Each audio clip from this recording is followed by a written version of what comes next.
मित्रांनो, लग्नानंतर होईलच प्रेम या मालिकेच्या आजच्या भागामध्ये जीवा पार्थला म्हणतो की लाईक आणि शेअर करण्याअगोदर सर्वजण आय लव्ह यू म्हणतात. तुमच्या प्रेमात ना वेगळंच काहीतरी आहे, तुमची लव्ह स्टोरी ना होऊच शकत नाही असं म्हणून जीवा आता पार्थला शिकवत असतो की कशाप्रकारे नंदिनीला आय लव्ह यू म्हणायचं. मग आता पार्थ म्हणतो, नाही रे बाबा, छे, आपल्याला नाही जमणार. जीवा आता लगेच तेथे असणारा एक ओढणी घेतो आणि म्हणतो की नंदिनी अशी एका बाजूने ओढणी घेते ना, आणि असं म्हणून नंदिनीसारखं लाजण्याचं मुरडण्याचं जीवा हा नाटक करतो आणि म्हणतो की दादा आता म्हण ना, मी नंदिनी समजून मला आय लव्ह यू. त्यावेळी पार्थ म्हणतो, नाही रे, नाही जमणार. त्याच वेळी आता पार्थसमोर लगेच नंदिनीचा चेहरा येतो. त्याला असं वाटतं की जीवाच्या जागी आता माझी नंदिनीच उभी आहे. म्हणूनच तो आता म्हणतो की ऐका ना नंदिनी. त्यावेळी नंदिनी विचारते, काय? पार्थ म्हणतो की मला वाटलं नव्हतं की तुम्हाला माझ्या तोंडून हे शब्द ऐकायचे आहेत. त्याचवेळी नंदिनी म्हणते, हो, तुम्हाला जे म्हणायचं आहे ना ते म्हणा ना, ऐकण्यासाठी मी आतुरच आहे. पार्थ म्हणतो, खरंच म्हणू का? म्हणजे मला वाटलं तुम्ही म्हणता ना नेहमी लग्नानंतर होईलच प्रेम, म्हणून असं वाटलं की आपलंही लग्नानंतर प्रेम होईल, मग आपण दोघेही एकमेकांना आय लव्ह यू म्हणू. त्यावेळी आता नंदिनी म्हणते, नाही, आत्ताच म्हणा. त्यावेळी आय लव्ह यू असं आता पार्थ म्हणतो. तर आता असं म्हणून तो अगदी जीवाच्या जवळ जाण्याचाच प्रयत्न करतो. त्याला असं वाटतं की नंदिनी आहे, तो तिला मिठीत घेणार असतो, पण जीवा काय करतो, आता पार्थला भानावर आणतो आणि असा बाजूला ढकलून देतो. त्यावेळी आता मला वाटलं नव्हतं आय लव्ह यूच्या पुढची स्टेप तू घेशील म्हणून. अरे दादा, काय चाललंय काय तुझं? तेव्हा जीवा आता पार्थवर खूपच हसतो. तर दुसरीकडे नंदिनीची सुद्धा पार्थसारखीच अवस्था झालेली असते. तेव्हा ती म्हणते की आम्ही लाईक यूवरच खुश आहोत. त्याचवेळी आता काव्या म्हणते, नाही, लग्नाअगोदर तुम्ही हे सगळ्या प्रथा बंधनं तोडून टाकायची आहेत आणि एकमेकांना आय लव्ह यू असं म्हणायचं आहे. तर नंदिनी आता गालातच हसते. इकडे आता जीवा म्हणतो, दादा तुझं ना हट, चल, काही पण असतं. मग आता पार्थ आता लाजत असतो. त्याच वेळी आता जीवा लगेच तेथून जातो. तर दुसरीकडे काव्यसुद्धा गेलेली असते. नंदिनी आता पार्थच्या स्वप्नामध्ये पूर्णपणे हरवून जाते. तर इकडे पार्थसुद्धा नंदिनीच्या स्वप्नात हरवून जातो आणि दोघेही आता गालातच हसतात. तर दुसरीकडे आता धनंजय आणि घरातील सर्वजणी मिळून आता खूपच घाईघाई करत असतात. कारण आता नंदिनीचं लग्न असतं आणि त्यामुळेच आता सगळ्यांच्या बॅगा आता त्या सगळ्याजणी गाडीमध्ये लोड करणार असतात. तेव्हा आता धनंजय म्हणतो की काही राहिलं नाही ना गं मुलींनो. त्यावेळी त्या म्हणतात, नाही. शारदा आता म्हणते की हे पहा, जर काही कॉस्मेटिक वगैरे राहिलं इथे कुणाचं तर एकमेकींचं वापरायचं, अजिबात अतिवेडेपणा करायचा नाही आणि एकमेकींना समजून घ्यायचं. मग आता नंदिनी म्हणते, आई, मी सगळ्यांचं वापरू शकते, हां, या काव्याला सांगतीच वापरत नाही. आरू म्हणते, हो ना अगं, एरवी तर वापरत असते नंदिनी ताईचं, आता लग्नाच्या वेळी नाही वापरणार ती, कारण तिला कसं सगळं काही अगदी व्यवस्थित लागतं. मग आता काव्या म्हणते, हो ना, माझ्या लग्नाच्या वेळी एवढ्याशा नाही, याच्या डबल टिबल बॅगा असणार, कारण माझी शॉपिंग म्हणजे भरपूर असणार, मी एवढीशी कपडेच घेऊन जाणार नाही तिकडे. मग आता सगळ्याजणी तिच्यावर हसतात. त्याच वेळी आता शारदा ही त्या तिघींच्याही हातावर दही साखर देते आणि मग म्हणते की अगदी व्यवस्थित आपल्याला पोहोचायचं आहे तिकडे. तेव्हा ठीक आहे असं आता नंदिनी म्हणते. तर दुसरीकडे आता विक्रम त्याचबरोबर मानिनी हे दोघेही आता हॉलवर जाण्याची तयारी करत असतात, कारण आता लग्नाच्या ठिकाणी त्यांनाही पोचायचं असतं. सगळ्यांची घाईघाई सुरू असते, प्रत्येकजण आपापलं सामान घेत असतात. तेव्हा आता विक्रम मानिनीला विचारतो, ते 2 टोनगे गेलेत कुठे, जीवा आणि युग?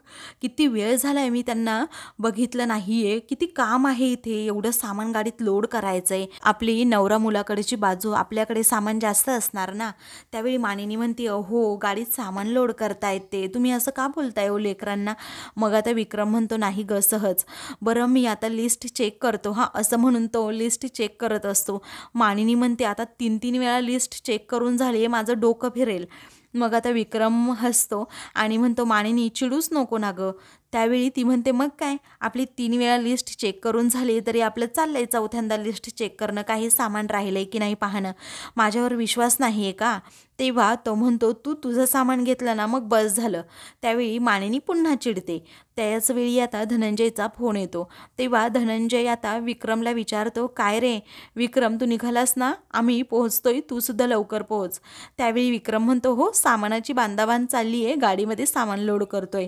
तेव्हा आता धनंजयच्या हातातून फोन घेत लगेच काव्या आणि आरू या दोघीही म्हणतात की जिजूंना पण सांगा लवकर यायला, आमची नंदिनीताई वाट पाहतीये. त्यावेळी हो, तुमचा निरोप आम्ही तुमच्या जिजूंपर्यंत पोहोचवतो असं विक्रम हसतच म्हणतो.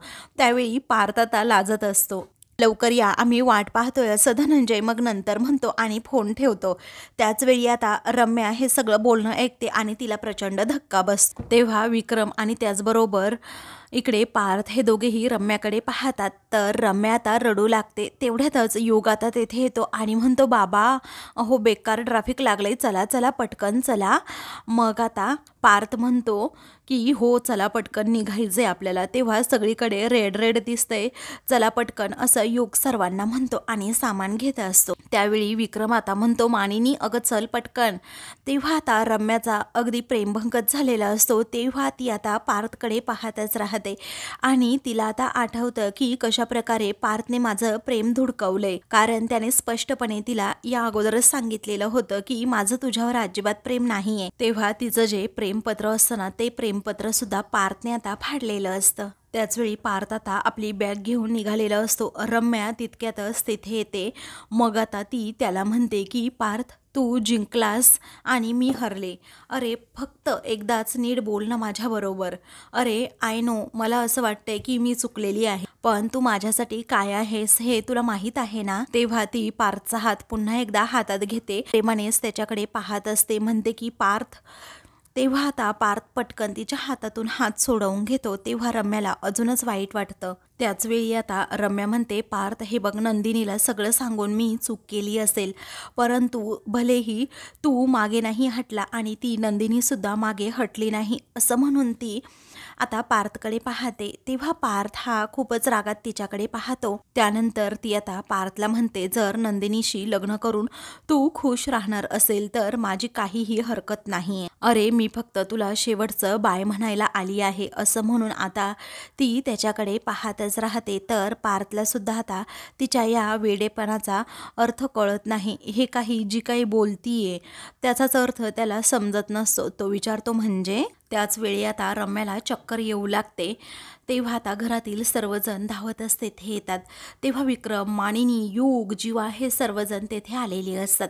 ते विचारतात काय झालं. तेव्हा ही माझ्याबरोबर बोलत होती आणि अचानक हिला चक्कर आल्याचं आता पार्थ सांगतो. तेव्हा मानिनी म्हणते पटकन पाणी घेऊन या बरं. तेव्हा ती रम्याला उठवण्याचा प्रयत्न करते, तर सर्वजण तिला पाणी पाजत असतात, तरीही ती आता उठत नाही. तेव्हा मानिनी म्हणते की डॉक्टरांना पटकन फोन करा बरं. तेव्हा रम्याच्या तोंडावर आता पाणी मारत मानिनी तिला उठवण्याचा प्रयत्न करत असते. रम्या उठ ग, रम्या उठ ग असं म्हणत असते, परंतु आता रम्या उठतच नसते. तेव्हा आता वसू तेथे येते आणि तिला अशा अवस्थेत पाहते आणि म्हणते की रम्या रम्या, अगं काय झालं लेकरा तुला. त्यावेळी आता पाणी काय मारते अगं तिच्या तोंडावर. तिच्यापेक्षा ना अगं एक काम कर मानिनी, तू तिच्या नावाची सर्वांनी आंघोळ करा, म्हणजे तुमचं मन समाधान होईल असं वसू नको ते आता बोलू लागते. तेव्हा आता वसूला सर्वजण विचारतात तू काय बोलते, तुला कळतं का. तेव्हा आता वसू म्हणते की सगळं तुझ्यामुळे झाले पार्थ, तू बाजूला हो अगोदर. तो विचारतो काय केलंय मी. मग आता ती म्हणते अरे तुझ्यामुळे तिने झोपेच्या गोळ्या खाल्ल्या आणि माझ्या लेकराला असं झालं. तर आता झोपेच्या गोळ्यांचा ती डबी पार्थ पाहतो आणि त्यालाही खरंच धक्का बसतो की रम्याने माझ्यामुळे असा वेडेपणा का केला असेल. सर्वजण आता धक्क्याने एकमेकांकडे पाहत असतात. युग आणि जीवा देखील पूर्णपणे शॉकमध्ये जातात, कारण आता रम्या एवढं मोठं टोकाचं पाऊल उचलू शकते हा त्यांना अजिबात डाऊटच नसतो. दुसरीकडे आता नंदिनी आणि त्याचबरोबर आरू दोघीही अजूनही सामानच घेत असतात. काव्य देखील तेथे असते. तेव्हा आरू आता गमतीनेच नंदिनीकडे उशी फेकते. तेव्हा आता नंदिनीने जो चुडा भरलेला असतो ना, त्यातील एक बांगडी आता फुटते. त्यामुळे आता सर्वांनाच मोठा धक्का बसतो। तेव्हा आरू आता पुढे येते आणि म्हणते, नंदिनी ताई सॉरी, तुझी बांगडी फुटली। त्याचवेळी आता शारदा म्हणते, फुटली म्हणावं नाही, वाढवणं असं म्हणतात। तुला ना सतत मस्ती सुचत असते, अगं काय होऊन बसलं तू पाहिलंस ना आता, असं म्हणून ती चिडते। तेव्हा सॉरी ताई, सॉरी आई असं म्हणून आरू आता तेथून जाते। तेव्हा आता शारदा ही खूप घाबरलेली असते। मग आता असं लेकीच्या हातातली बांगडी फुटणं चांगलं नाही हे तिला माहीत असतं, परंतु आता नंदिनी शारदाला समजावते, आई असं काहीही नसतं, तू एवढं टेन्शन घेऊ नको, अगं होईल सगळं व्यवस्थित, हे बघ अगं चुकून फुटली ही बांगडी, नको टेन्शन घेऊ। तेव्हा आता धनंजय विचारतो, नंदिनी बाळा तुला लागलं तर नाही ना? तेव्हा नंदिनी म्हणते, नाही बाबा मी तर एकदम ठीक आहे। त्याचवेळी धनंजय आता तेथून जातो। मग आता शारदाचा चेहरा पडलेला असतो। तेव्हा नंदिनी विचारते, काय झालं आई? मग आता ती म्हणते की काही नाही ग, अगं बाळा शुभ करायला चाललोय आपण आणि असं बांगडी वाढवणं चांगलं नाही ना। मग आता नंदिनी म्हणते, आई असं काहीही नसतं, तू उगीच काही पण असा गैरसमज करून घेऊ नकोस, आणि आपण कधी कुणाचं वाईट केलंय का ग? नाही ना, म्हटल्यावर आपलंही वाईट होणार नाही बघ। तेव्हा दे ही मी बांगडीची काच टाकून देते, असं म्हणून नंदिनी आता ती काच टाकायला चाललेली असते। तर तिच्या आईचं मनच थाऱ्यावर नसतं, कारण आता आपल्या लेकीच्या हातात लग्नासाठीचा मेन हिरवा चुडा असतो ना, त्यातीलच एक बांगडी आता वाढलेली असते, त्यामुळे शारदाला टेन्शन येतं। दुसरीकडे घरी जाता रम्यावर उपचार केले जातात, कारण डॉक्टरांची फौजच विक्रमने घरी बोलवलेली असते। मग आता रम्याला हव्या त्या सगळ्या सोयी तेथे दिल्या जातात। त्याचवेळी आता वसूला असं बाहेर जाताना पाहून, अगं ताई तू कुठे चाललीस असं विक्रम विचारतो। तेव्हा आता मी माझ्या रम्याला हॉस्पिटलमध्ये घेऊन जाणार आहे, कारण आता जर तिला हॉस्पिटलमध्ये मी घेऊन गेले नाही तर तिला चैन पडणारच नाही आणि ती बरी पण होणार नाही। अरे तुम्ही माझ्या रम्याच्या रूमचा जो ICU करून टाकला आहे ना, तोच मला नको आहे, आणि हा जो पोरखेळ चालवला आहे ना, तो मला चांगल्या प्रकारे माहीत आहे। कारण तुम्हाला असंच वाटत असेल ना, तुमच्या मनात एक आणि ओठात एक, अरे तुम्हाला असंच वाटतंय की कधी एकदा ही रम्या शुद्धीवर येते म्हणजे आम्ही गावाला निघायला रिकामे तिकडे पार्थच्या लग्नासाठी। अरे पण तुम्हाला काळजी नसेल, माझी रम्या मला हवी आहे, असं म्हणून विक्रम मानिनीवर नको ते आरोप वसू करत असते आणि अति वेडेपणा करत रम्याची बाजू घेत आता वसू ही सर्वांना सुनावत असते।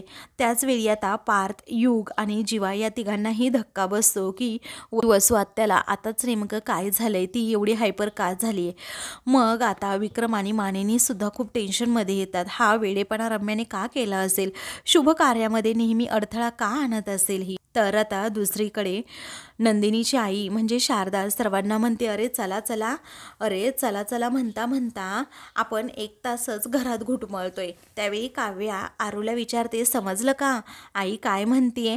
त्यावेळी आरू म्हणते, माझं नव्हतं काही राहिलं, तुझंच आपलं चाललंय सारखं सारखं, हे घे ते घे। मग आता शारदा म्हणते, गप्पा मारत बसू नका, चला पटकन। कारा आरू म्हणते, लग्न कुणाचं, लगीन घाई कुणाची, काय चाललंय काय तुमचं कळतच नाही। तेव्हा आता काव्या म्हणते की झालं का तुझं? ए हिरोईन, मी ना ताईची कलवरी आहे, त्यामुळे असं जबाबदारीने सगळ्या गोष्टी बघाव्या लागतात। मग सगळ्या गोष्टी घेतल्या की नाही, तिथे जाऊन उगीच गडबड नको, कलवरीने सगळं कसं अगदी व्यवस्थित पाहायचं असतं, सगळीकडे लक्ष द्यायचं असतं, असं काव्या म्हणते।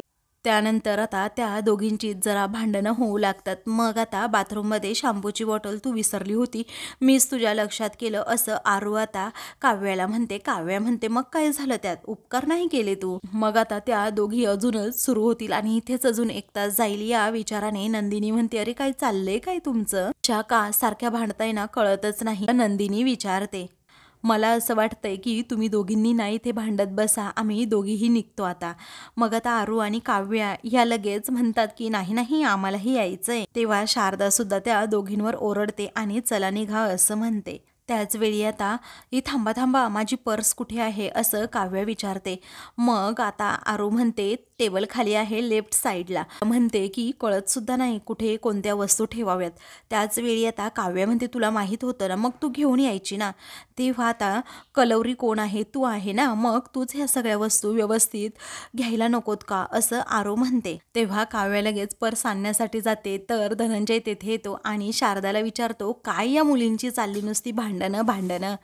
तेव्हा आता सारखं सारखं त्यांचं असंच चालू असतं. हो, त्यांच्याकडे दुर्लक्ष करायचं असं शारदा म्हणते. मग आता काव्य तेवढ्यातच पर्स घेऊन येते. मग आरू म्हणते, बाई घरा, आम्ही आता ताईच्या लग्नावरून डायरेक्ट येतो हा घरी, मग तुझी तोपर्यंत काळजी घे. आता जाताना आम्ही 5 जण जातोय, परंतु येताना आम्ही 4च जण असू, असं आता आरू पटकन म्हणून जाते. आता घरातील वातावरण एकदम असं इमोशनल होतं. तेव्हा आरू नंदिनीकडे पाहतच राहते. तेव्हा नंदिनी आता लग्न करून सासरी जाणार या विचाराने सगळ्यांच्या डोळ्यातच पाणी येतं. आता आरू ही खूपच रडू लागते. मग नंदिनी स्वतःला सावरते आणि म्हणते की आरू, अजिबात रडायचं नाही हा. आता काव्यसुद्धा खूपच रडत असते. ते पाहून नंदिनी पुढे जाते आणि म्हणते, प्लीज अजिबात आता रडायचं नाही. मग आता त्या तिघीही एकमेकींना मिठी मारतात.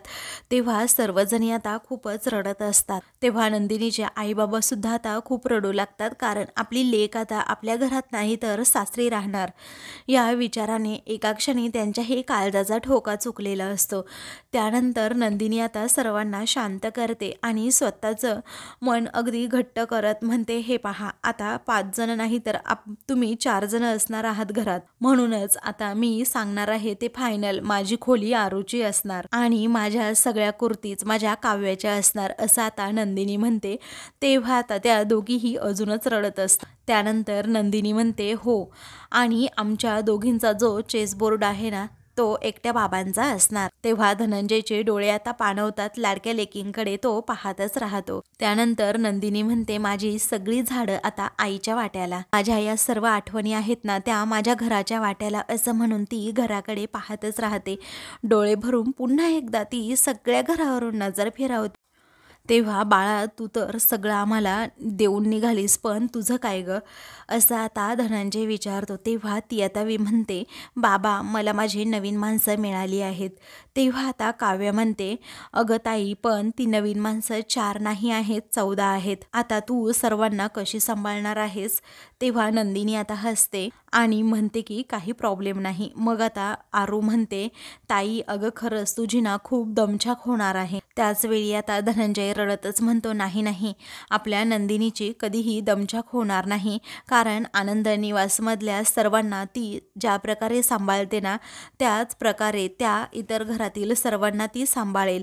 तिची अजिबात दमछाक सुद्धा होणार नाही, हो की नाही नंदिनी. त्यावेळी आता नंदिनी लगेच पार्कच्या घरातील सर्वांचं कौतुक करू लागते आणि म्हणते, मुळात बाबा, घरातील सर्व माणसं खरंच खूप छान आहेत. कोण कुणाला सांभाळून घेतंय ना हे आपल्यालाच कळणार नाही. त्याचवेळी आरू म्हणते, ताई, अगं लग्नाआधी ना सासर हे गोडच वाटतं, पण लग्नानंतर जर तिथे कॅरेक्टर तिखट असेल तर मग काय करायचं. तेव्हा धनंजय आणि शारदा पुन्हा एकमेकांकडे पाहतात. त्यांना आपल्या लेकीची काळजी वाटू लागते, कारण ते तिखट कॅरेक्टर म्हणजे तिथे वसू आहे हे त्यांना समजतं. दुसरीकडे आता वसू नको ते आरोप करू लागते. त्यावेळी मानिनी आता रागातच म्हणते, असं काही नाहीये ताई, अहो रम्यावर आम्ही सुद्धा प्रेम करतो आणि आम्हालाही तिची काळजी आहे. त्याचवेळी मानिनी म्हणते की आपण रम्याला जर डॉक्टरांकडे घेऊन गेलो असतो आणि ॲडमिट केलं असतं तर सुसाईडची केस झाली असती, तुम्हाला कळतं की नाही. तेव्हा आता वसूलाही धक्काच बसतो. अहो, पोलीस आले असते, चौकशी झाली असती, तुम्हाला नको नको ते प्रश्न सुद्धा विचारले असते.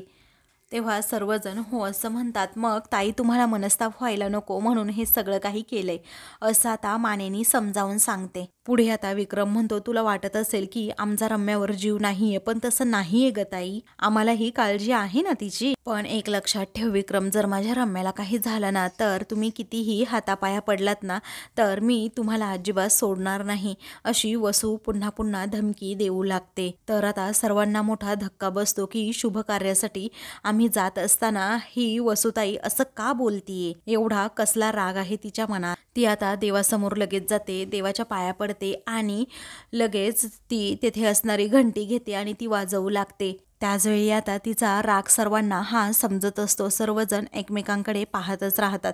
जीवाला आता वसूचा खूप राग आलेला असतो आणि मग तो पार्थकडे पाहतो, तर पार्थला सुद्धा काही कळत नाही काय करावं या क्षणी, कारण आता रम्याने जो काही वेडेपणा केलेला आहे त्या वेडेपणावर काही औषधच नसतं आणि ती पुन्हा शुद्धीवर आल्यानंतर हा वेडेपणा करणारच असं पार्थच्या मनात येतं आणि त्याची ही द्विधा मनस्थिती झालेली असते. तर आता मित्रांनो, पुढे पुढील भागामध्ये वसू म्हणते की या सगळ्या गोष्टींवर फक्त एकच औषध आहे, तेव्हा आता मी रम्याबरोबर लग्न करावं हे ना, असंच तुला म्हणायचं आहे का वसू आत्या, असं पार्थ रागातच विचारतो. तेव्हा वसू म्हणते हो. त्यावेळी आता सर्वांना मोठा धक्काच बसतो आणि सर्वजण एकमेकांकडे पाहतच राहतात. तर पार्थच्या तळपायाची आग आता मस्तकात जाते. दुसरीकडे नंदिनी म्हणते की काही प्रॉब्लेम नाही, मी घरच्यांना घेईन सांभाळून. मग आता काव्य म्हणते ताई तू काळजीच करू नको, अगं तू जिथे जाशील ना, म्हणजे सासरी माहेरी, तिथे मी तुझ्याबरोबर असेनच.